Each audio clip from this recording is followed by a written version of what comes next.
Malacanang. Noong nagpunta ako sa Roma, binato ako ng katakot-takot na mga trolls. Ang tawag ko dyan, mga attack dog. Alam niyo ba attack dog? Ulol na aso, pag nakaamoy ng pera, kakagat. Tandaan niyo po ito. Isa lang ang salita ko. Pag may totoo sa mga panira nila, magpapakulong ako. Ngayon, hindi sila nakontento sa trolls. Ngayon, yung spokesperson ng Malacanang, Claire Castro, Yusek Claire Castro. Ganun ba kababa ang spokesperson ng Malacanang? Naging parang attack dog. Dahil kung basta magsalita, parang attack dog. Alam niyo ba, girl, ang pagsasalita mo, para kang attack dog. Alam mo ba, attack dog, sinabi ko na, pag nakaamoy ng pera, kakagat. Naubusan na ba kayo ng attack dog na ikaw na mismo ang nagsasalita? Magsalita kayo ng totoo para paniwalaan kayo ng tao. Wala kayong isang salita eh. Sasagutin ko, ano yung mga issue mo sa akin? Nabanggit mo, weteng. Sabihin ko sa'yo, on the record tayo mag-base lahat. Kung gusto kong weteng, panahon ni GMA, madami akong makukuha. May kinunaba ko, mas isa, magtanong kayo sa mga may-ari ng STL, yung mga pag-weteng nung araw, doon sa bayan, sa probinsya ni Presidente. Wala akong kinuha. Kung interesado ko, ang dami mong nakuha. O, yun ang sagot ko sa weteng. Ano pa ang issue? Ang dami mong binabato ng dito to. Piseso. Ikaw nagsabi yan, ha, girl? Miss Claire. Ano ba meron dyan? Bakit yun ang gusto mo? Bakit yan? Director. Bakit pinagpipilit mo, director? Hindi ko po pinagpipilit. In-offer yan dahil ang sinabi sa akin ni First Lady noon, ikaw nagsabi, si First Lady noon, there must be something for Manong Chavit ang laki na tulong. Piseso o pagkor. Kinongratulate pa ko yung mga kaibigan niyang babae sa mga tarkada niya sa Bacolod. Manong, congratulations, binigay na pala sa yung pagkor. Oh, mabuti naman para ibigay ko sa mga mayors ako para ang dami tumulong kasi. Hindi rin binigay. Siya ba? Okay lang, nagtapo ba ko? Mag-antay pa rin ako. Antay. O kung hindi, pagkor, biseso, wala rin. O ito na, nagtampo ba ako? Hindi, antay pa rin ako. Pinag-antay ako, antay pa rin. Pumunta sa bahay ko si Milyonaryong Robles. Chairman ngayon ng PCSO, milyonaryo na raw, kaya tawag ko dyan, Milyonaryong Robles. Pumunta sa bahay. Manong, sa kitutulungan, ganito. Ibibigay ko sa iyo ang, magantay ka lang, antay. Bibigay ko sa iyo ang Laguna at Batangas. So, salamat naman para maibigay ko sa mga mayors na tumulong.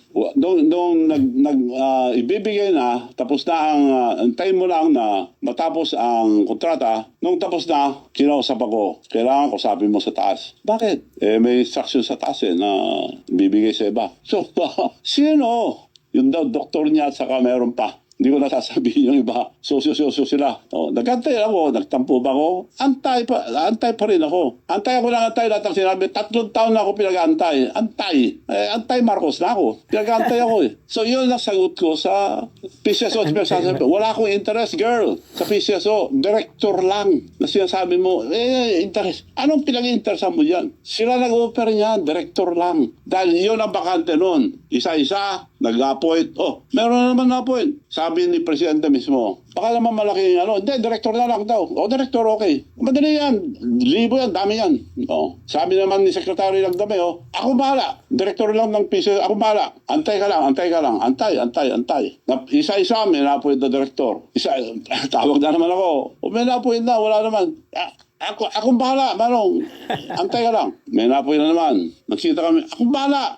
Antay ka lang. Hanggang napuno. To cut the story short, napuno. Ayun. Hanggang ngayon, wala. So, wala silang isang salita. Kaya ikaw, girl, huwag kayo magsinungaling. Dahil lahat ng sinasabi mo, puro kasinungalingan na panira lang sa akin. Kaya para kang, kung umasta ka, para kang attack dog. Alam mo na attack dog. Ulol na aso, pag nakaamoy ang pera, kumakagat. Parang ganun na ang tsura mo sa, hindi ka na spokesperson ng Malacanang. So, umayos kayo dyan. Spokesperson supposed to be a professional, hindi attack dog.